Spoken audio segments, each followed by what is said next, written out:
We are. Webinar now streaming live Facebook. We're about to be live, gentlemen. Yep, we're on. Okay, welcome everyone. It's great to have you here. I am Rabbi Efrem Goldberg, joined together with my esteemed colleagues and closest friends, Moskowitz and Rabbi Josh Broide. Welcome back to our newly named Behind the Bima. It is great to have you. Before we even begin, let me take a moment to remind everyone to count Zvira Omer. Consider this your reminder. Tonight we counted, I won't test our other panelists. Tonight we counted 14. We are 2 weeks in. I won't ask our other panelists if they're still on the count. I'm sure and I'm confident that they are. But those who have not yet counted, we are on this 7-week trek to self-improvement, 49 rungs on the ladder. We're counting and going up collectively and together. And tonight is number 14. So that is all number 1. Point number 2, Rabbis Moskowitz and Broide, I am a little frazzled again because this morning on my Living with Emunah shir, we were bombed yet again. Just the day after Yom HaShoah, day commemorating the worst of anti-Semitism, I was about to launch my shir, and an anti-Semite did a screen share. I know, and I've learned, disable screen sharing. I saw swastikas. I was really flustered. I quickly took away that option from him, and I looked through the pictures and saw things that I will not describe, but that have no place in a shir or even anywhere else for that matter. We ended the meeting, we reconvened, we were able to have the shir yet again, light defeated darkness, good over bad, Torah over those who try to extinguish it. However, we've learned. So why am I telling you all this? Not so you have sympathy for me. I'm telling it to you because tonight in the chat, only the panelists can see the chat. You should not be able to see the chat. And the questions and answers as well, only the panelists can see. If you can see them, I don't know what I'm doing, but I hope that you can't see them. On Facebook, if you're watching, you can have a discussion within the comments. So that we can't control, but we haven't been bombed yet in the comments of Facebook. Al tiftach pele satan. Okay, that was number 2. Quickly, number 3. So we're going to begin with l'chaim. We're in a period of darkness, and we've suffered a lot of loss. And it's hit us personally. I think I spoke last time about my cousin whom we lost. We certainly have in mind other dear loved ones. Rav Tobi, somebody who came to our community regularly and was in charge of an amazing project in Israel, these mailboxes that people donated food, and it's a great loss. Certainly the Neshama should have an aliyah, to him we drink a lot. He was just what? 2 months ago, February 29th, he was at BRS. He was just at BRS. It's really a great loss. Judge Machdir, a great friend to our community, and an extraordinary individual. We learned so much about davening, about advocacy, about leadership of the Jewish people. Just this evening, we lost a dear friend, a member of our community. We'll send out the notice shortly when the information is public. So to them, we drink a l'chaim, and to take a moment to say to life, and needs to be grateful for the blessings in their life and to celebrate the moments in their life and to come together with friends to be able to unplug in an unscripted way. And so we say l'chaim. Baruch atah Adonai Eloheinu melech haolam borei pri hagafen. Now, just one comment, I'll hand it off to you, is each of the weeks that we've held this wonderful union, not sure that anyone else was coming, there's been why we're alcohol. We're not promoting alcohol. We believe in moderation. We are incredibly supportive to those who struggle with alcohol issues. But on the other hand, within moderation and responsibly, we believe it's okay to be an adult at 9 p.m. and be able to have a glass of wine. So we certainly don't condone alcoholism, the abuse of alcohol, inappropriate ages, inappropriate contexts. But we also think that one can model for their children the appropriate context with moderation. So again, for that, we say chaim. Okay, gentlemen, welcome. What would you like to talk about tonight? Anything on your minds in particular? I'm curious, Rabbi Broide, you have gone on how many March of the Livings in a row? Is Rabbi Broide with us? Broide, can you hear us? Rabbi Broide, are you there? I think Broide put this is like Weekend at Brody's, and he put a dummy of himself there. And, he's alive. I should go on a different, I don't know if it's my internet. Can you hear me? All right, we're going to come back to Rabbi Broide. Let's start with Rabbi Moskowitz. Rabbi Moskowitz, first of all, I've been informed that we maxed out on Zoom. So I feel I would announce to the people on Zoom to go to Facebook, but if we've maxed out, they're not hearing me. So we're gonna have to figure out how in the future we can be responsive to our listenership, who clearly the numbers are only rising. Our sponsors, listen carefully. our sponsorship and product placement beginning next week. Let's start with you, Rabbi Moskowitz. This was supposed to be a very big week in the Moskowitz life and the Moskowitz family. I thought about actually surprising you and being there on the sidelines to be able to root and cheer you on. And I wasn't there, and of course you're not there. Tell us about your feeling. You were training to run this Boston Marathon, a major statement of your triumph over a illness that challenged you. You weren't able to, but I know you've been keeping up that. Tell us what your family did for you this special week. Yeah, so Monday is in Massachusetts. It's a state holiday, Patriots Day. My earliest childhood memories, my house is right at about the 20-mile marker of the Boston Marathon, right at the foot of Heartbreak Hill. And every Patriots Day, we'd all go out. And it was great because no one was at work. As a child, we didn't have school. And so everyone was out there. Everyone was having a good time. And you really got to spend time with your neighbors. So, it was a big deal for me growing up. And as you said, this year on Rosh Hashanah, in my drasha, I announced that I was invited to come and run the Boston Marathon this year, April 20th, 2020. I spent 6 months training, logged over 600 miles in some really beautiful weather and some really nasty weather and some really crazy hours. And then you were actually with me at 8 months when we found out that in all likelihood the Boston Marathon was going to be canceled. I won't tell people how you reacted when you found that out, but you remember? Sadness? Did I tear Korea? What did I do? I imagine only with empathy and sensitivity. Empathy. But it was a big deal. And, obviously in the context of what's going on in coronavirus, it's really nothing with what everyone's going through. This is simply a blip on the map. I think of all the bar mitzvah boys that spent a year practicing for their bar mitzvahs and didn't have the opportunity, all the families that are faced with illness, death, and so many others. So I'm not, over dramatizing how big of a deal this was for us, but certainly passing. Hold on, before you tell us what your children did for you, public service announcement. Thank you to the one who gave me the idea. If you have Facebook and you're on Zoom, you would be very kind. Leave Zoom and go watch on Facebook so others trying to get in can get into the Zoom. I know our special guests and family members are going to try to be watching. So if you also have Facebook, won't read kids shidduchim, we won't tell anybody. But if you also have Facebook, please go watch on Facebook, leaving some openings here on Zoom. But back to you, Rabbi Moskowitz. So your kids obviously felt very bad. They knew that date on the calendar was marked. They watched you train. Their father was absentee parts of this year as he was out on the road, racking up the miles on those speakers. So what did they do to try to make you feel better on that day? It was great. So I didn't obviously know any of it, but I came home from work on Monday, and there was a big sign on our door that was each of my children wrote a special note to me. And the sign said, "Our daddy's always a winner." And each one of them, in their own appropriate age-wise way, wrote me a little note about how inspired they were by my training, by my desire to raise money to do my little part to help with cancer research, etc. So it was really moving. They actually put a finish line on the door to make me feel like I was at the Boston Marathon. And then they invited me to come on a run with them, which was really special. We did a symbolic run around the circle. And a few families either were happy to drive by or caught wind of the fact that I was heading out for a run.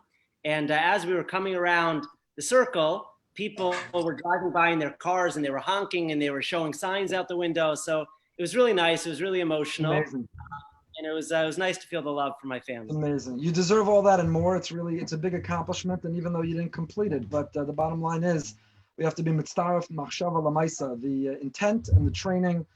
It's as if you did, and please God, you'll have the opportunity, and we'll be there to cheer you on and to celebrate with you. For those asking, facebook.com/Efrem.Goldberg, facebook.com/Efrem.Goldberg. Again, people are talking on the Facebook. That sounded like a 900-year-old person on the Facebook. People are talking on Facebook. So if you can help, that would be greatly appreciated. We appreciate your help with that. Rabbi Moskowitz, while we're still on Boston, before we go over to Rabbi Broide, while we're on Boston, any thoughts on the big Gronk announcement? Wow. Yeah, I'm done with sports. I don't know why anyone invests themselves emotionally in sports teams and sports athletes. It's a waste of time. It's bittul Torah. It's bittul Zman. Nobody should follow sports ever again. Amen. No one should follow Boston sports ever again. I completely agree. Rabbi Broide, we are. How are you? I'm good. Our special. First of all, welcome back. Thank you for being with us. I don't know where I was. Let me tell you, I don't know what you're drinking, but you've got some aged rum. You're down the back of the cabinet. In moderation, everything in moderation. Everything in moderation. Chaim, celebrate life. I want to ask you about, Rabbi Moskowitz started to ask you about the March of Living. We'll come back to it because our special guest is going to join us, I think, any minute. But, Sure. We're drinking this l'chaim, we're talking about what we're grateful for. What are you grateful for? Even within this space, what are we grateful for? What are you drinking? I'll tell you right now, something happened in the last 2 days, which I never could have imagined. When you guys were in yeshiva, Rabbi Goldberg back, probably 1992, I'm getting, when you were in KY, Rabbi Moskowitz probably 2015, when he was back in yeshiva. Great. 20. And so all, we all have that we remember, and remember some good guys. Remember just we just lost touch with. So we said, why don't we just and reunite the group for the first time in almost 30 years. So we put together in the last 2 days, we tracked down everyone, we have almost 50 guys that we had a shir this afternoon. What yeshiva did you go to, Brody? This is Ner Jake. Ner Jake. What is the real name? What is the full name of Ner Jake? Tell everybody. Their full name, and this is it's an amazing place, Ner Yaakov. Not around anymore. How to get the name Ner Jake? Impact on many guys. Ner Jake. So that was amazing. Rabbi Brody, how to get the name Ner Jake? Well, we it was a school. It was a yeshiva of guys that didn't always like to, go with the flow. Let's just say. So you see a name, you maybe want to change things up a little bit. I gotcha. Amazing. Okay, our special guests have joined us. It's incredibly exciting and a very emotional moment. Try to figure out the pictures coming through a little bit. Like the 70s, it's like disco fever here. It is. Michael and Alana, thank you so much for being with us. Can you see and hear us? Give us 1 second. Just 1 minute. Well, this is a pretty funky view, I gotta tell you. What am I drinking here? Yeah. Okay. Relax, everybody. Relax. While you're adjusting the settings, let me welcome you and give a word of introduction. We're good. No. Okay, Michael, you hear me? Yes. Amazing. Michael is my wife Yocheved's first cousin, Michael and Alana Goldsmith. And Michael, let me introduce you to our other panelists here. Rabbi Moskowitz and Rabbi Broide are colleagues of mine at BRS, dear friends of mine. All of us have followed your story. To say that we followed your story closely is an understatement of the century. We've davened incessantly, had you in our thoughts and our tefillos, tried to open every channel of advocacy that we could. And what we did, of course, is nothing. It is a drop in the ocean of the world, of what the Jewish world was turned upside down advocating for you. And no one more than your incredible Eshes Chal, than your wife Alana, who I think just came back in. Yeah. There she is. We got another computer here. Oh, there we go. Okay, look at that. She's tech savvy too. She can do it all. Unbelievable. There we go. There we go. Okay, a much better view. Mike, what a sight for sore eyes to see you and sitting up and breathing and healthy, and it really tugs on the heartstrings, and we're all beyond excited. And thank you so much for coming on tonight. So I know Michael a long time, growing up in New Jersey. Michael's from Fair Lawn. His parents are Uncle Lenny and Aunt Esty. And as I said, he's the first cousin of my wife Yocheved. So of course we have that connection. But Michael's story really went viral, not because that's what he wanted or Alana wanted for him. They're modest, humble people. But you'll tell us more about your story right now. But Michael got coronavirus, COVID-19, and his situation deteriorated to the point that he was on a ventilator for 3 weeks, and there were efforts to get an experimental drug. Ultimately, they didn't pan out, but there were other benefits. I'm going to let you tell us a little bit about it. So, as somebody wrote online when I posted you'd be joining us, the truth is, Michael, you don't know your story, not nearly as well as Bima or many others, because while you went through, of course, the worst of it, you were asleep for most of it. Yeah. So, Alana, tell us, walk us through the miracle sitting next to you. And for those who doubt there's a God or don't believe in miracles, and there are many who are suffering and miracles did not happen. But if you have doubts, if you have questions, if you're watching the screen right now, you are looking at a absolute living miracle. So Alana, tell us about it. Yeah, so Michael doesn't fully understand, or he's just learning all about what had happened while he was on a ventilator for 22 days.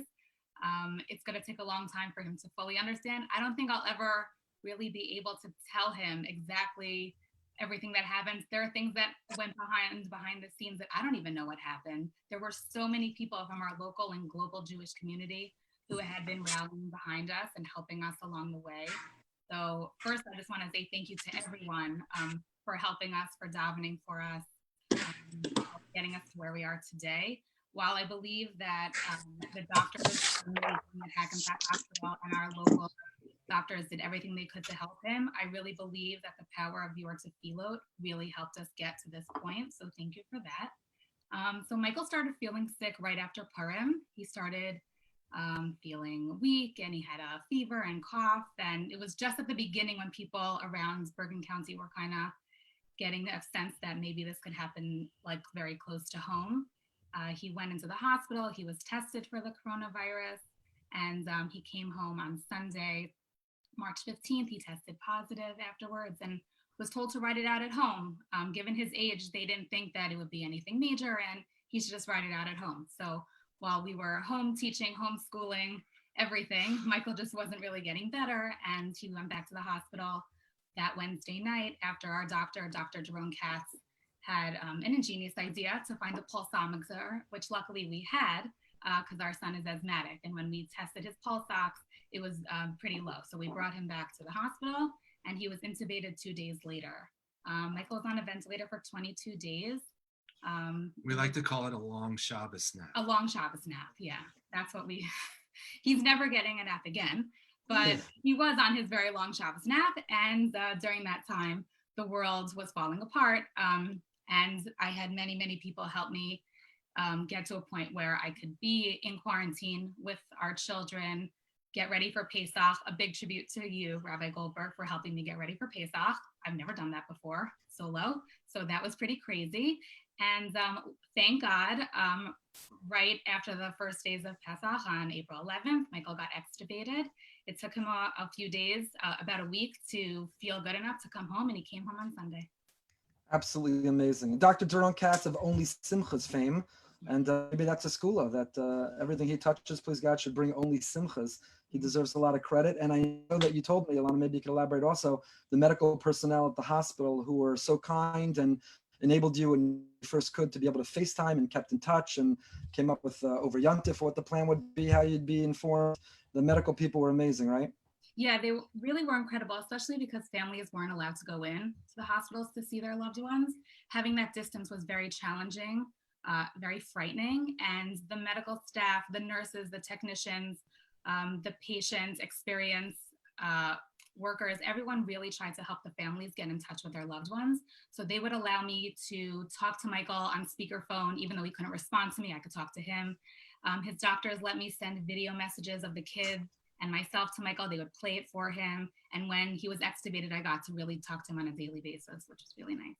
Absolutely incredible. They really are our heroes, and we continue to express our awe for those medical personnel. Michael, I know that your throat's a little bit sore. That'll happen from a 21-day Shabbos nap with a tube down your throat. So I don't want to push you too hard, but to the degree that you can, and it's comfortable, tell us what you remember as you began to deteriorate. And do you even remember when you got to the point that they were sedating you?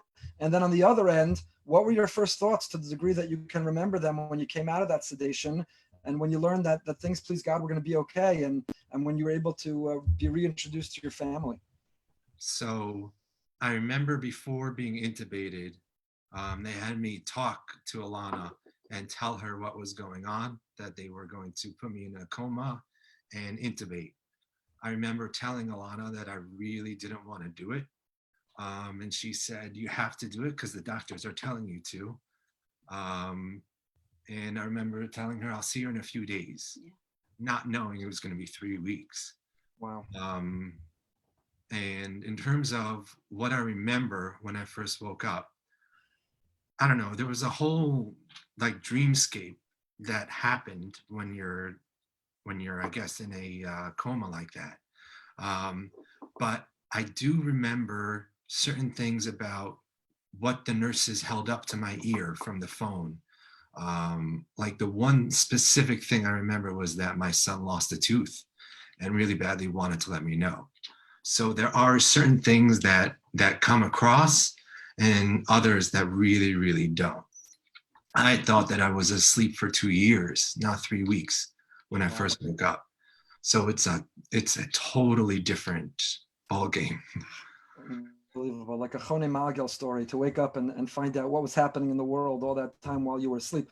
I'll tell you, one of the things that was happening in the world is that your wife did not rest. She was absolutely incredible. And if I ever needed someone on my side, she'd be on my speed dial list, because she was fighting for you. I don't know how she did it, but she got you on Fox News, international news, and she was knocking on the door of the CEO of Gilead, trying to demand medication, and she was literally turning over countries and companies, and it was incredible. She obviously deserves a lot of credit. So Alana, tell us what kept you going during this. I know we had some conversations, and going into Pesach, even you stayed focused on what you were grateful for, even in moments where you were very scared about what could be. Maybe both of you could talk to us about Emunah and the role of Hashem. Michael, I'll tell you, as I was davening for you every day, I literally pictured Opa, Michael's grandfather, Yochevet's grandfather, our Opa, who was up there telling Hashem Yisbarach, not my boy, Hashem Yisbarach, it's not his time, not my boy. And there's no question what Alana was doing down here, and Opa was fighting up there together with, of course, other wonderful people in your heart. But talk to us about the role of Emunah, of Hashem, being able to get through an episode like this. Yeah, so during this time when Michael was intubated, I really felt like I was living minute by minute, but I would wake up every morning and just start my day with thinking about all the really positive things that are in my life right now that really helped me develop like a strong sense of emunah to start the day with. And then things would change throughout the day, but I really tried to really focus my mind on the positive, or holding on to the positive things I have at the moment, or what I could be doing next to help Michael in his fight. So if it was sending out an email, or speaking to a family member, or getting my kids ready for their Zoom on school, I was just trying to focus on like the next positive thing. I didn't really want to dwell on anything really negative. I was worried that would really set off a bad trend. So I really tried to stay positive. And I also did what you did, and I would talk to Opa and a lot of other relatives, and I would just say, send him back. Amazing. Just so you know, for those who are watching, our Opa was larger than life, literally physically larger than life. He was a very man of a tall stature, and he had an enormous personality, and he himself had lost his whole family, and he himself was a survivor, and he built a beautiful family and legacy that he left. And Yibadal L'chaim Tov Maruchim, Oma, who I know knew what was going on, but was being protected from knowing how much was going on. And no question that he and the others were fighting for you. Michael, when you reflect on it in terms of your relationship with Hashem and an appreciation of how it impacts your emunah, your faith with him, what thoughts do you have for us? So this morning was the second morning in a row that I finally had the strength to put on tefillin. I don't yet have the full upper body strength to really put on the tallis. I can't lift my right arm up over my head. I still need some help, getting dressed in the morning, but I make it my business, at least, right? So before all of this happened, I would go to Minyan as often as I could, usually two times a day, Shachris and Mincha, but I missed so much time that even though I feel weak, I want to make sure I still put on my tefillin in the morning and say thank you for giving me a second chance at life. So my faith really comes from waking up and being extubated, knowing that I have a second chance to really make something of this. So even though none of us are going to minyanim nowadays, at the very least I can. Right, so they send out emails, 7:35 mincha Zoom, and while I'm not joining the Zooms, just because I'm not always, presentable, I know, okay, 7:35 mincha, I'm going to daven mincha at 7:35, at least be with the rest of the kahal and daven there. So I want to say thanks as best as I can, especially in these rough times, and that's the only way I know how. Really amazing. It really gives Moda'ani new meaning. When you wake up and say Moda'ani, grateful am I, just to be awake, just to be breathing, just to be alive, just to have a new lease on life and another day. Michael, you're 34 years old, you're in good health. You are really one of the examples of how this virus does not discriminate as across the lines as easily as they describe it does. So to be alive is a Moda'ani moment. I'll tell you, there are people fighting for you and advocating for you. You don't even know. There's a very special member of our community who I know is connected to actually Donald Trump Jr. and to Kathy Ireland and to certain influencers. And I asked her to get involved, and she did. And you should know that there were people at high levels and celebrity status who were reaching out to Gilead, who were fighting, who were doing things, and who continued to text regularly asking for updates on how you were doing. I will just on a lighter note say, I think it was the New York Post had an article about your story. And one of the comments on the bottom of the story was, for a moment of humor from this, said, poor guy was already a Jets fan. Would have been a real tragedy if we lost him. He suffered enough being a Jets fan.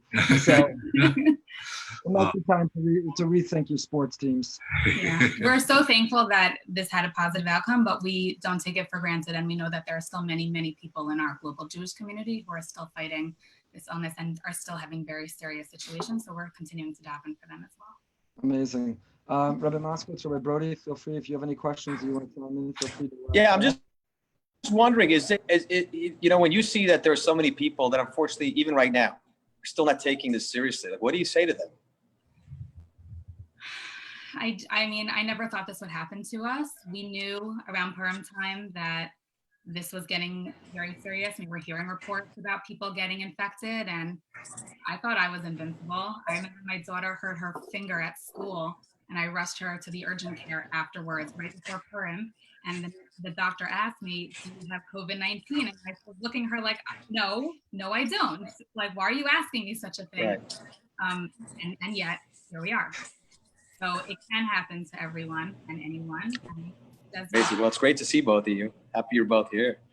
Thank you. Amazing. Our first, wait, this is an exclusive interview. You're the first, is this the first time you're going out and talking about this? You chose this show, correct? You're home, Michael. It's your first time since you're home. Did you give us the exclusive here? No? Well, I think we did a nightly news. We did a short I think we did a nightly nightly news news. Did I freeze up? Sorry. Yeah, they have half of our audience, so we'll give that to them. That's all right. Oh, okay. Special shout out to Yavin Academy. I like that, my alma mater. I'm Yo, gonna Yavne, try. Paramus, New Jersey. All right.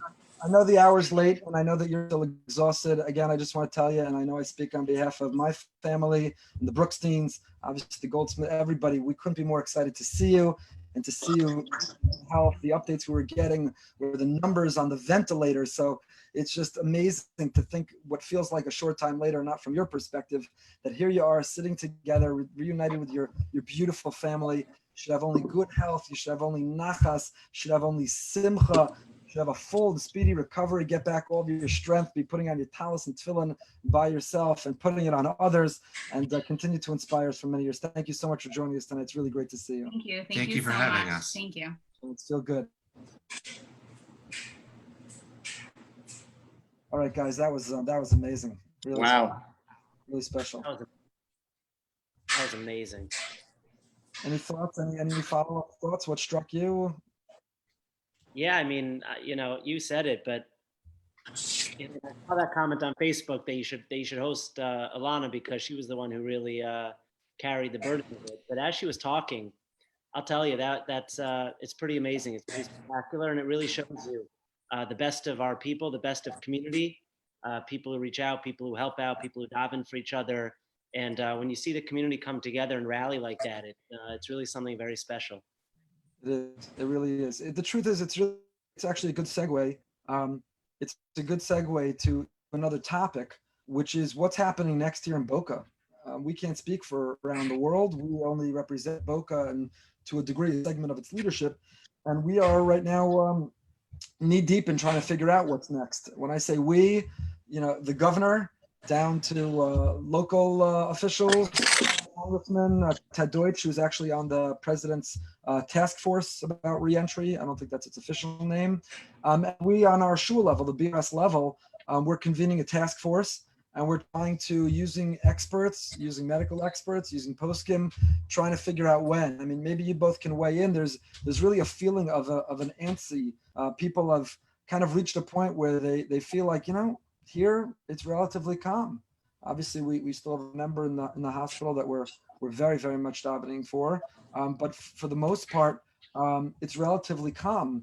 And people, instead of realizing that all that we're doing is what's made it calm, and therefore it's a reason to keep doing it, some are feeling maybe it's time to turn it around. So what are both of your thoughts in terms of our task force, what the timing should look like, the feeling you're getting from people? Are they still behaving? Now, Rabbi Broide, you just asked the Goldsmiths about given from their lesson, how would they encourage people to stick with the program? What are you both seeing? Right. Go ahead, Rabbi. No, so we've spoken about it. Obviously, I think people are, personally, from what I've seen, I think people are becoming a little bit more relaxed around the circle. I see more families walking together with other families.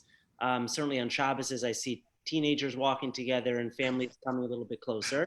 And I agree with you. I mean, I think that's the $1 million question. You know, I forwarded you guys today this article from the Forward that many congregations across America are already preparing to do Rosh Hashanah virtually. And obviously that works for certain denominations of Judaism, but for Orthodoxy, that's not going to be an option. And that's something that we have to think about very long and hard. Listen, I hope it finishes quickly. As someone who, please God, Be'ezras Hashem, is going to be making a bar mitzvah next year, I really hope that that resolves itself quickly. But I would imagine, again, Rabbi Goldberg, I'm curious your thoughts on this. I would imagine it's not going to be like open sesame and everyone comes in and it's all back to normal. I think there's going to be a slow opening where first you're going to start off with people outside in minyanim of 10 people with socially distanced. And then even when we come back to shul, we'll in all likelihood scatter times and scatter locations and make sure that no matter how many minyanim we have, there's the possibility of having a socially distanced minyan so that no one room is too crowded and to give people that flexibility. So I do think that eventually that opening will come, but I do think it'll be a soft opening and it'll take a little while for people to feel comfortable enough to come back to shul. I think it's going to be a long time before we're handshaking. I think we're going to be doing elbow bumps for a long time. You never shook a hand the rest of your life. Would you be okay? Well, I'm a germphobe. You know that about me. I'm like a Purell 35 times a day kind of guy. So I'd be okay with it. You know, I'll be honest with you. Every flu season, my wife tells me when I leave the house on Shabbos morning, she says, please don't shake any hands.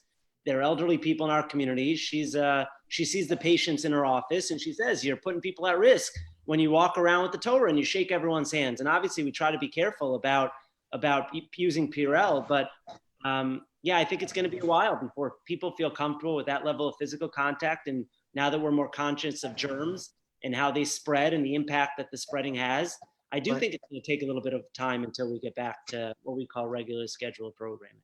I agree. I'll tell you what's interesting. I don't think I would miss the handshaking whatsoever, miss hugging people, because I think that you really, you connect with people, not only in their moments of sorrow or their moments of great joy. Sometimes you see someone in shul, they need a hug. Sometimes you need a hug. Sometimes, there's just that moment. So if I never shook a hand again, I think I would survive, but I would really miss not having the ability to connect with people by giving a hug. I want to just, before we go to Rabbi Brody, I mentioned one of our members in the hospital. It's one of our Sephardi members, Steve Gross. Everyone should have him in mind. Shimshon Chaim ben Rivka Halevi. Continue to daven for him. He should have a refuah shlema and a full recovery. Rabbi Brody, what are you seeing in the Federation world? The Federation was really out early in saying that their campus is closed, I think, till what, the end of time? Right. So that basically sealed the deal for all the schools. It was right away that the schools weren't going to finish, which now leads to a whole bunch of other questions. Your final exams, how do they take these final exams? Graduations, school trips were all canceled now, and they have to figure out how this is going to work. You also now have just heard that again, I don't know anything about the sporting world, but I can tell you in the world where they have these, concerts that travel across the country, major stadium tours, they seem to have all been canceled right now. So that takes you at least through the summer. Even if things start to open up slowly, I went yesterday, I had to go to the T-Mobile store. I had to go, and I wanted to do, I've been pushing it off for months already, go to Jiffy Lube. And the world we live in right now, first of all, you go to the whether it's the T-Mobile and you're standing in line with masks on, and they say there's only 2 people allowed in the store. And then you go to Jiffy Lube, and in Jiffy Lube, they don't get a car. You drive over that, that thing where it's on the floor? Yeah. These videos on YouTube where there's a guy drives in and he falls through the middle. It happens. So you have to drive through. Then they tell you test your blinkers. Then they tell you put the brake.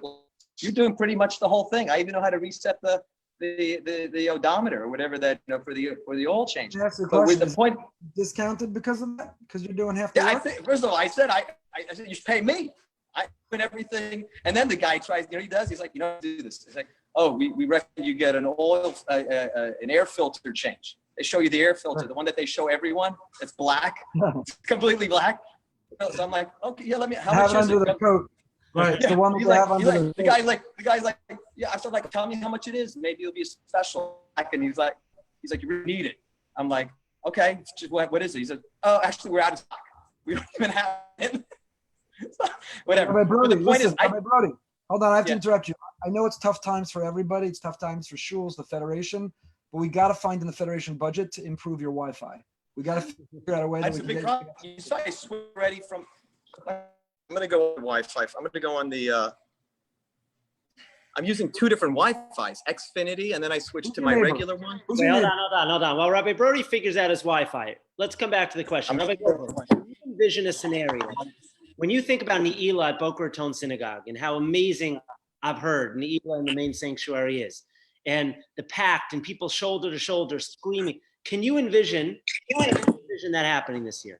Can you envision that we're going to be at a point where people are going to be in that room and you're going to be giving that drasha in front of 1,500 people? It's a good question. It's a good question. First of all, Rabbi Brody, who are your neighbors on either side? Because maybe we could text them now and get their Wi-Fi password. Yeah, it's Benji. Are you doing a lot better now? So just go on trips, whatever. Yeah, I'm Wi-Fi. good now. I'm on data now. I'm not on the Wi-Fi. Okay, good. All right, listen, you'll spring for it. Well, it'll be okay. We'll help you out. Can I imagine an Ne'ilah where the shul is not packed and Shimmy's not carrying us all the way up to the gates and we're not making the walls rock? I don't want to imagine it. I'll tell you one of the things, and it's an interesting conversation as leaders trying to strike that balance between, on the one hand, having an eye towards the future, who's wise, the person who's trying to anticipate and look to the future. So our job is not to live now. We have to be living tomorrow, next week, next month. We have to be talking about what are the lessons to be learned, what are the consequences, all these different things, right? On the other hand, our job is to live today, get to the end of today, and not become too anxious or worried because of the future. And that's a balance every day for us, and a balance that we project to others is how do we both live in the moment and at the same time look towards the future. So when your question, I don't want to be looking towards that future. I don't want to imagine it. I think that we have enough runway that if we need to adjust for it, between the end of April and September, October, we still have enough runway. I'd rather not picture that world. It may be, it very well may be. I don't know. It could be that we'll have a vaccine. It could be antibody testing. It could be not antibody testing, but antibody treatment. I know there's some really amazing companies, phenomenal companies that are working on the antibody treatments, top-notch scientists. So who knows what will be by the end of this summer. I don't think our world will ever be the same again. We've talked about that. Great. The world we knew. And we should talk more about that. In what ways will the world never be the same again? But I hope that the most important parts about the world we know will be able to either get back exactly or recreate to get the most out of, like you say, a case of an Ne'ilah. But I agree with you.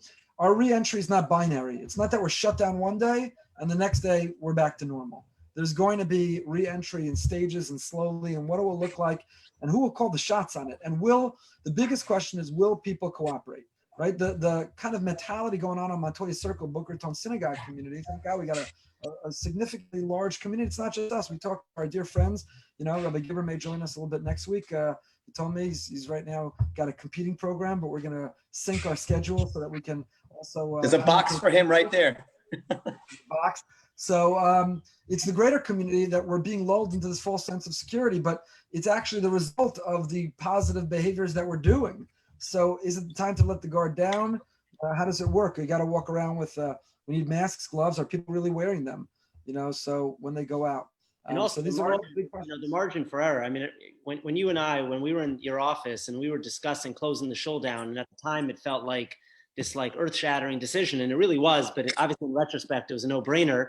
But, if you get it wrong when you close down, there wasn't a lot of downside, right? I mean, we closed shul, which was obviously a big deal, but we were protecting the thing to do. Reopening, and I don't envy your shoulders as the leader of the ship, but reopening carries with it significant risks, and it's nerve-wracking. I mean, you and I have spoken about it, but that's where the real reticence and the nerves. I think what's going to happen, you're going to end up getting the federation. You're going to get 20 plus synagogues in our community. You're going to no schools because they're all done already. So, but you're going to have everyone's basically. I think we'll probably have a discussion and say now we're opening. I don't think you're going to have one and then another. I'm not sure. I'll tell you why. Because as Rabbi Moskowitz already alluded to, right? Other denominations can continue to stream services that we just can't provide. They're doing it now.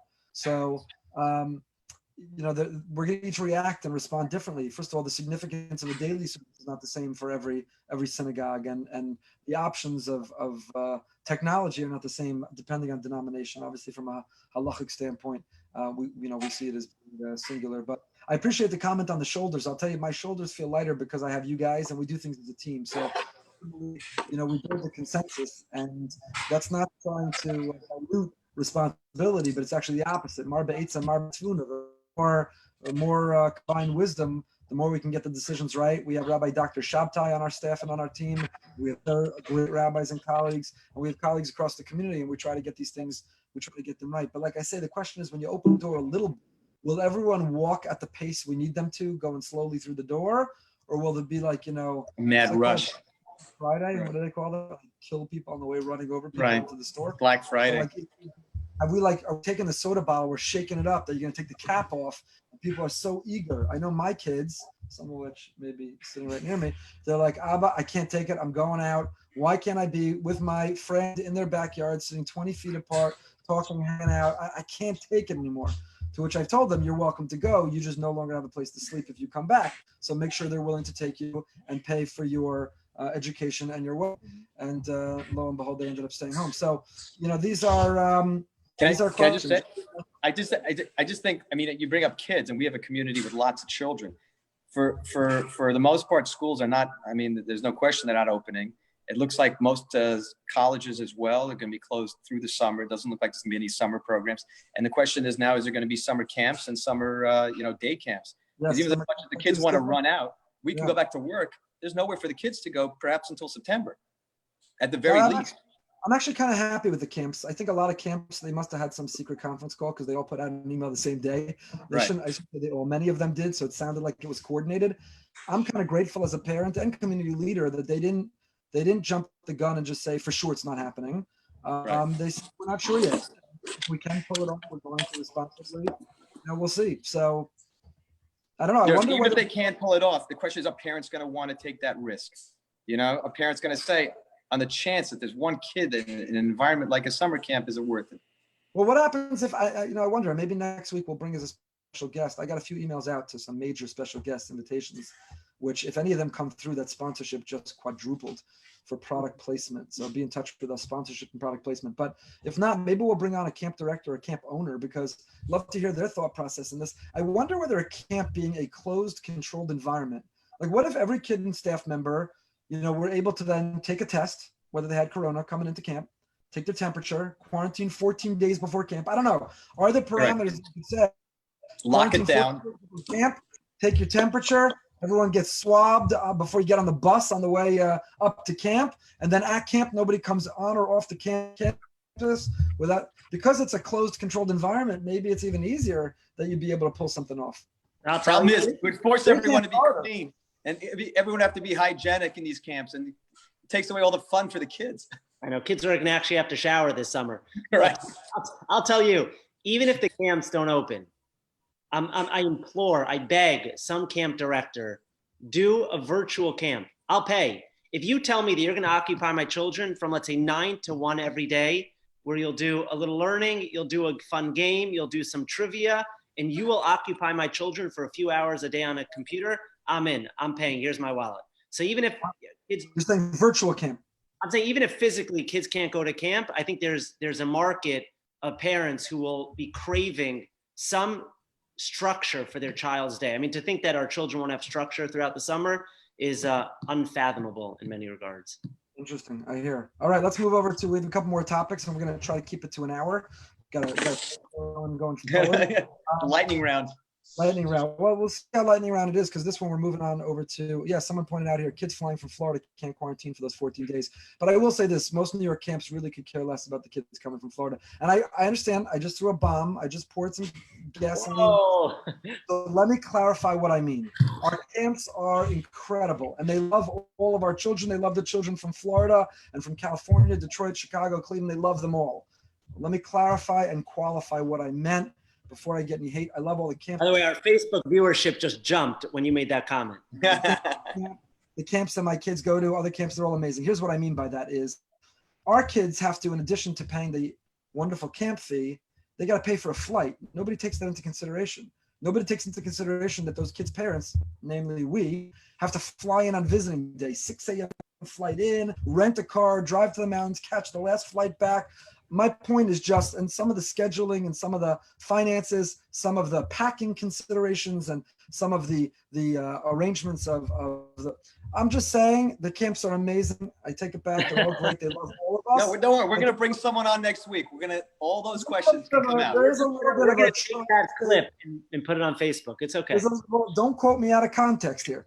The camps are amazing and they're good to all of us. There's a little bit of a tri-state focused mentality when designing. And I'll give you one more example of it since I'm ruining my career anyway right now. And that is, by the way, some of the Jewish colleges in the New York area. And I won't mention them by name, but when they're planning when school ends for a Jewish holiday, not a Jewish holiday, they're not necessarily taking into consideration. I have 2 kids in college now, and each of them have the experience of professors who they make their flight late at night, the night before the Erev Yontif, because they've got class. And then that professor now several times, actually I'm canceling class. They're also getting ready for Yontif. They're also whatever. And that kid is like, well, I can't change the flight. I can't get back early. It's not like I can just jump in the car and cross a bridge and I'm back home. So all I'm saying and all I'm asking for is, we know you love us and we love you and there's a wonderful relationship. I'm not trying to alienate anybody, but when you're planning schedules, whether you're camp or Jewish colleges in New York, when you're planning your calendar, whether you're 2 kids in college. I got 2 kids in college. I do have 2 kids in college. Somebody's challenging that privately. Not from my family, immediate family. So when you're planning your calendar, you're planning the costs involved, and not everybody is geographically located the same. But now let me take my foot out of my mouth and continue. So this week was Yom HaShoah. Rabbi Brody, you would not have been available to be right here with us right now. You'd be in another time zone. How many March of the Livings have you done in a row? That's almost 15 trips. 15 March of the Livings. I don't think you understand that is physical endurance, spiritual endurance, emotional endurance, patience with teenager endurance. It is a enormous feat to be able to go that many March of the Livings. I personally have to stay home for 2 weeks with the kids while he's gone. Simone deserves the majority of the credit. I've gone to Poland 4 times, so I know emotionally the toll it takes. Once I went as a student. Twice I went with you on March of the Living, and then once I went with Yocheved leading a trip for adults, which was a very different experience than teenagers. We could talk about another time, but tell us what it is for you that you are that you're not in Poland this week. Is it hard for you to not be on that march? What does that mean for the kids? What do you think is the impact for this set of kids who are not getting the March of the Living experience? That's a great question. So first of all, the kids that were signed, the teenagers that were signed up for this year's march, we actually had a program for Yom HaShoah the other night where they essentially read some poems and saw a short video about the march, about the Holocaust. But there's no question that when you have a group of 15,000 students from dozens of countries all around the world, they're walking through concentration camps, they're walking through gas chambers. There's nothing that you can get to experience other than walking through that concentration. You can't get that out of a book. You can't get that out of a movie.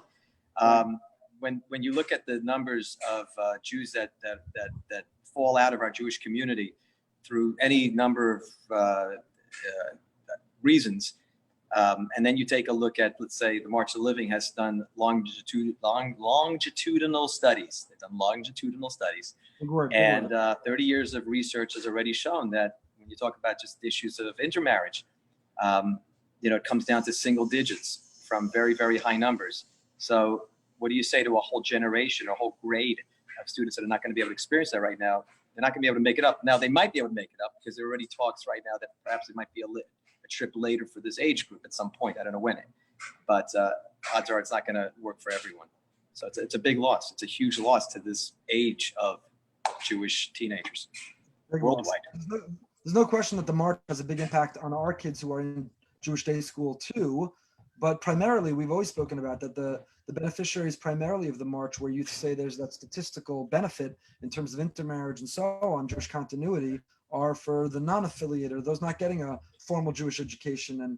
And this is a week that some come back and they become determined in their mind that they are going to marry a Jew. And so to have this this year, this age group, this generation, so to speak, of marchers who are not necessarily having that level experience or may not have it, you're right. It'll be one of the devastating secondary casualties of this whole experience for us.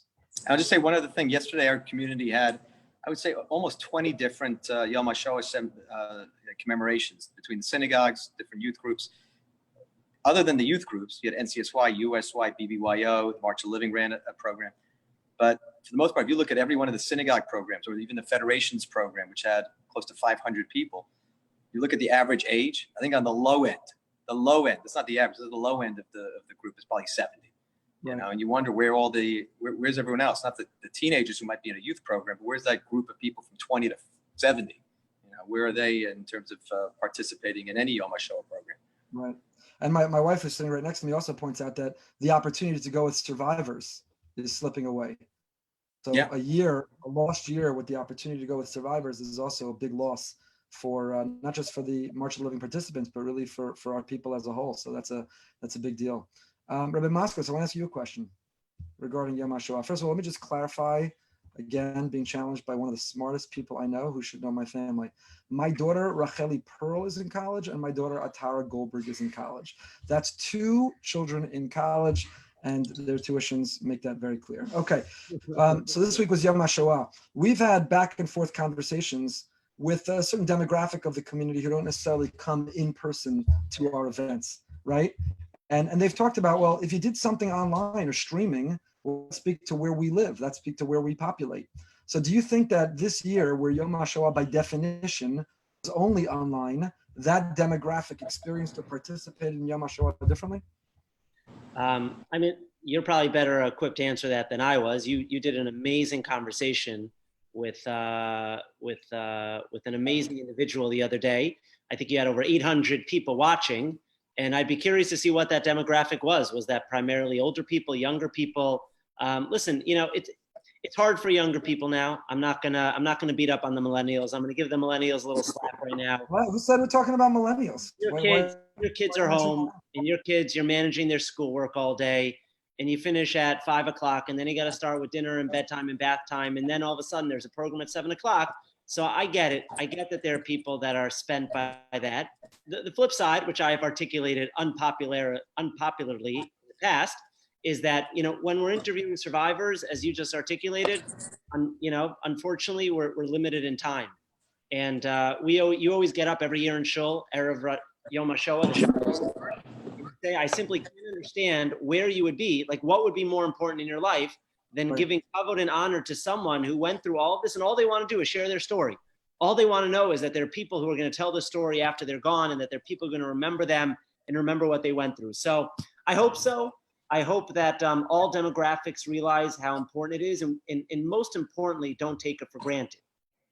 You know, I assume one of the fears is that we assume that the Holocaust is so ubiquitous. I know for you, it's so much a part of who you are. And to give you a lot of credit, and I learned this from you early on when I was here in Boca, but you're amazing at doing all funerals. When there's a funeral of a Holocaust survivor, you take it to the next level. You really go above and beyond because you want to give that honor and you want to give that kavod. So I think all of us have to have that mindset, and to recognize that as long as survivors are with us, as long as we have the opportunity to interview them, to hear their stories, to show them that love and support. So it's not just incumbent upon all of us, but it's a chiyuv. It's an obligation of all of us to do that as much as we can. I couldn't agree with you more, and I appreciate that compliment. It means a lot to me. But you know, I'll tell you, you think about Michael Goldsmith, who was on tonight, and he is a survivor of this coronavirus episode, and 21 days on a ventilator, and he deserves all the accolades and recognition we're giving him tonight. And then you try to zoom out that lens and think about it in the context of a Holocaust, right? I lost my cousin's husband, and 12 children. It is beyond tragic, and we're grieving and mourning, and it is a horrific loss. And then you start to think about the number 6 million. You start to multiply that, and it's mind-boggling. So when we talk about our survivors, you know, in our case, I won't start to name members of our shul who are, thank God, and stark. They should be here for a very long time. The fact that they wake up and they believe in God, They believe in humanity. They're good people. They built a family. They're still part of community. I don't know that we've ever had role models like that. And I hope we'll never, ever again be in a position to have role models like that. So we're in this little window in time to point to that Jew and say, they lost their mother, their father, maybe a spouse or a child. They lost siblings. They went through a death camp. They did things they jumped out of a train. They fought in the partisans in the forest. They survived. Like who? And yet they're in shul before you are every morning. They don't have excuses about not making it to minyan. They're on their 15th cycle of the Daf Yomi. They're the first ones to volunteer to make a meal for someone. Like we don't have Jews to point to like that anymore. These are unprecedented and likely unparalleled heroes in our time. And so I'm with you that, listen, at the end of the day, you're tired, you're exhausted, you put in a full day, but that's where the online part, right? You're going to click something. You could click Netflix, or you could click some rerun on ESPN of a game from 25 years ago, or you could click a survivor who's going to tell you stories you can't even imagine. And maybe you could respond to this because it's a thought, but I wonder if because it's ubiquitous. In other words, you grew up in a house where the Holocaust was always spoken about, right? I grew up in a house where my parents and my grandparents were always telling the stories of the Holocaust. Is it because it's so ubiquitous to us that we assume it's always going to be there? As we assume that the Holocaust will always be on the forefront of our minds, that it'll always be part of our national narrative, that it'll always be part of our family narrative. So we take it for granted, and we fail to realize just how sensitive this time period we are in, where in 10 years we're going to look back and say, oh, if I only knew now what I knew back then, I would have spent more time going to Holocaust. So let's change the conversation, right? We're running out of time, but that was a day on the calendar. Next week we have 2 more days on the calendar. We've got Yom HaZikaron and Yom HaAtzmaut. So okay, let's say there is a segment, a demographic, a generation who says that doesn't speak to me. It's not as ubiquitous, but they are ardent religious Zionists and Rara Israel and the flag and Aliyah. So we are here, the 3 of us and the rest of our amazing staff, our youth directors. We're all racking our brains trying to come up with a meaningful virtual Yom HaZikaron, I know that you're speaking to lone soldiers in Israel. We're going to try to do some Zoom conversation with heroic lone soldiers like Rabbi Broide's daughter, people who are volunteering in the Israeli army. We're going to do something for Yom HaAtzmaut. Are people going to tune in? And again, it's the irony is there are more people going to tune in to us talking about them tuning in than tuning into the program. It could be. It's a fair point. Maybe that should be the Yom HaAtzmaut program next week. Right. Yeah. Anyway, so that's an interesting question about now that everything's online. My point is just this. It's kind of a challenge. To the people who've always said, if things were online, I'd participate. Right. Now everything's online. So, our data researchers are going through the IP addresses on our Yom HaShoah program, and we'll know soon who tuned in and who didn't. I'm just joking. But you know who you are. And the question is, when you're really evaluating your priorities, what you care about, whether it's the Yom HaShoah or whether it's Shurim, whether it's whatever it is, right. What you're watching says a lot about who you are. So are you watching, are you binge watching whatever is the latest thing to binge watch that you were so excited it was going to be released? Are you watching somebody who raises crazy cats? Are you watching heroes, survivors, people who've lost everything and yet believe? Like now it's not, do I get dressed? Do I get a babysitter? Do I make it to shul? Do I fight for parking? I'm in the same position on my couch. I'm wearing the same gatkas. What do I want to press the remote control on? Am I watching something meaningful or not? Do I have enough energy? I know we're running short. From the interview with Rosie, what's one thing that jumped out at you for those who weren't on it? One thing. Well, we're just changing. This is just like we changed the name of the show without any PR. Someone said you obviously have a meeting with your PR committee to announce that you're supposed to announce to the world that there's going to be a new name. Relax. Just changing. We could talk about that one. But no, the Rosie, Dr. Henry Baum and Mrs. Rosie Baum both went on the Kinder Transport and met in an orphanage. They're married 71 years. Her father was the artist and designer behind the hidden shul of Teretzstadt. And if you want to watch it, it's on my YouTube channel. It's really, really worthwhile to watch her story, their story, and then her father's story. I'll tell you what jumped out at me was each of their recognition of their parents having the selflessness and the love to send them on the Kinder Transport. Can you imagine standing on that platform, knowing you likely will never see your children again, but saying, I love you more than I love myself. So even though I am going to separate right now from you and never see you again, I love you so much, I'm willing to do that. Each of them acknowledged and thanked their parents' selflessness to put their love of ahead of themselves, which is built now, the two of them, Kenai Nahara, children, grandchildren, great-grandchildren. And Henry mentioned he was a sandik at his great-great-grandson's bris. They should, Amir Hashem, have many more. And when we asked them about having emunah, despite all they went through, they said that, you can not have answers, or you could choose not to ask the questions. And they look at the bracha, the blessing, the opportunity. They look at what they have, not what's missing. It doesn't mean that there aren't really difficult questions, but it means they're making that choice. And that's how they put one foot in front of another. We are out of time, my friends, but I want to say one thing. I want just one thing, yes. Rabbi, on that. Yeah. You mentioned that shul. I was in that shul. And when you stand in a shul like that, which is no bigger than, your kitchen, let's just say, it's much smaller than, I know your kitchen, smaller than your kitchen. And you like my kitchen. It's literally like Rabbi Moskowitz's kitchen. First of all, you can see on the walls, they scribbled different tefillas. Yeah. One of them I remember is Achenu. The reason I remember is because I said, we're all going to sing it now. Wow. Now, there was 12 of us. No one knew that song. So I sang it for everybody. But I remember thinking to myself, and I said, you know what? Look what these people sacrificed. Yeah. Under it's right near the camp. It's like there's a little community there right outside the camp, and then there's this hidden little shul underneath this building. Right. You go in, and now we have videos and we have programs that it's a click. It's just a click away. Boom, and There, we made a PowerPoint. You saw the pictures. One of the psukim, by the way, the one that's the most moving to me, I think to everybody who's ever seen it, is that's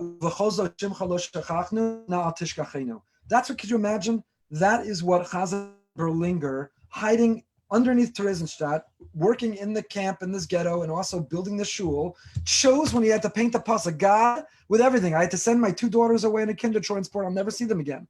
I'm losing my whole family. I'm going to die. And with all that, I haven't forgotten your name. Don't forget us. It's really just unbelievable. And I'll tell you, we'll end this. I want to end with our light note. But when we did our trip to Poland, if you remember, we came back, some of the people who went spoke. And I'll say him by name. My good friend David Mueller got up and he yelled at everybody at Shalashidus and he said, "Where were you? You don't understand how life-changing this trip was. You don't understand what you missed." And he said, "You know what I have to tell you? I'm angry at you. And I feel bad for you because of what you deprived yourself." And that's how I feel. At the end of a night of interviewing, the Bounds, or at the end of tonight talking to the Goldsmiths, or at the end of some of the programs that we do, I'm not talking about us, but the speakers we have, the people we're exposed to. Somebody wrote here, and it's true, Rabbi Lau spoke incredibly on Yom HaShoah. When I see that, I start to get so frustrated. Like, what are you depriving yourself? Do you know what you're missing? Do you know what you're losing out on? And what are you substituting it with? Is that really worth it? We want everyone to have that inspiration as much. Let's end on a lighter note. First of all, remind me for next week, we already have sponsors, but if you want product placement sponsor, Rabbi Broide will wear a hat with your logo, a shirt with your logo. Rabbi Moskowitz will carve your initials into his beard. For the right price, you tell us, or the water bottle. We've got product placement sponsorship. We've got Morty's Express coming to your community. That's unbelievable. And we might have incredible guests for next week. Keep tuned. It's going to be unbelievable. I wanted to talk about the introvert-extrovert question, what you learned about yourself while being quarantined. I learned a lot about myself. We'll start with that one next week. But to end tonight, Rabbi Moskowitz, you had a genius idea. And now I know it was a genius idea. Here's how we measure whether a BRS idea is a good idea. Where 2 weeks later, we find other shuls running the exact same program. That's how we know that we had a good idea. So Rabbi Moskowitz had a great idea. He said, we're apart together. We miss one another. We got to do something fun that creates the community connected. So you had the idea of a talent show. Walk us through the process. Today, we sent out the videos and the voting is underway. Can you give us a little inside scoop? Can you tell us what's going on with the talent show? So I don't sleep on the couch tonight. It was my wife's idea. She, everyone was just walking around. Everyone was like anxious and sad and depressed. And she said, the community can really use a pick-me-up. So we did this talent show. Thank God we got a lot of submissions. And we had to narrow it down. We had a late committee who narrowed it down for us to the 7 finalists. We sent them out today. And I'll just tell you this much. The voting has been fierce. We have over 400 votes already in. And it's very interesting to analyze the votes and to see who's, which blocks are voting for which people and where the votes are coming from. I will say as a spoiler, only one IP address per home can vote. So for all those people, and I know who you are, who are going onto your computers and voting every 10 minutes, it only counts it as once. But over 400 votes, it is a very tight race at the top. I'll tell you that. I have a question. Are illegal immigrants allowed to vote? Illegal immigrants are allowed to vote. I do, however, and I said this to you The earlier. Sephardic minion. Whoa, relax. I'm just saying as a joke. I did notice Maybe. some I irregularities. do not condone that joke. Yeah. I know, but I will say I did notice a few irregularities in the voting at a certain time today. So it could be that the Russians were involved, but it's a fierce battle at the top. Numbers 1 and 2 are neck and neck, and 3 and 4 are neck and neck, and they're close behind 1 and 2. So vote early, vote often. brsonline.org/talent. We'll keep the voting open for another day. Don't say any names. Don't say any names right now. But are you surprised by any of the people who've been voting, not only from our community, but they found the link around the world? Have you been surprised seeing who's participating in this voting? I'll just tell you this much. You and I can do an expose on who has voted in our talent show contest. We have had votes from most continents. I think we have every continent so far. We have votes from people who are less religious and people who are much more religious. We have votes from every segment of our community and every segment of the Jewish community as a whole. What about the single white Hispanic millennial? How is that segment? I haven't broken it down yet. We need Binyamin Michel to analyze. How's that voting block? But I will say, and I told you earlier, it's very interesting how developments are voting. Developments are by and large voting together, surprisingly. So that's been interesting. Loyalty. There's some good loyalty going on. A lot of loyalty going on. We do have some amazing talent. Can you tell everybody what the website is so they can watch these 7 videos? These 7 videos, there is some really extraordinary talent, amazing talent. Tell everyone where to go. When is the vote final and what do the winners get? And then we'll say goodnight. So the website is www.brsonline.org/talent. And that'll lead you to the opportunity to vote and to click on all the videos. We have over 900 videos for 900 views on YouTube for most of the videos, which is amazing. And I don't know, when should we close the voting? Tomorrow night, announce it before Shabbos? I think maybe we announce next Wednesday night. Ooh, yeah. Okay. Teaser. Maybe we'll have a surprise reveal. Bring on the winner. On the winner. That's not a bad idea. They can share their talent. I'm not sure all of their bedtime they'll makes it in time for Behind the Bima, but if they do, I don't know what time. They can bring their sippy cup. What time does Simon have to go to sleep? I don't know. I'm just joking. I have no idea who's winning. I don't know what's happening. And the top 2 finalists get a gift certificate to Ditmas supporting our local restaurants. That's amazing. We got some great talent. We've got some great programs. Thank you. We got some great restaurants. Shout out Aiden Pincus, bar mitzvah tomorrow morning. The hero, all the bar mitzvah simchas who are celebrating on Zoom. We know he's going to make us proud. We're looking forward. Ladies and gentlemen, thank you so much for joining. A very special thank you to our panelists, Rabbi Moskowitz, Rabbi Broide. An enormous thank you to our guests this evening, Michael and Alana Goldsmith. And we'll see you next Wednesday night, 9 o'clock. We will be behind the Bima. See you next time.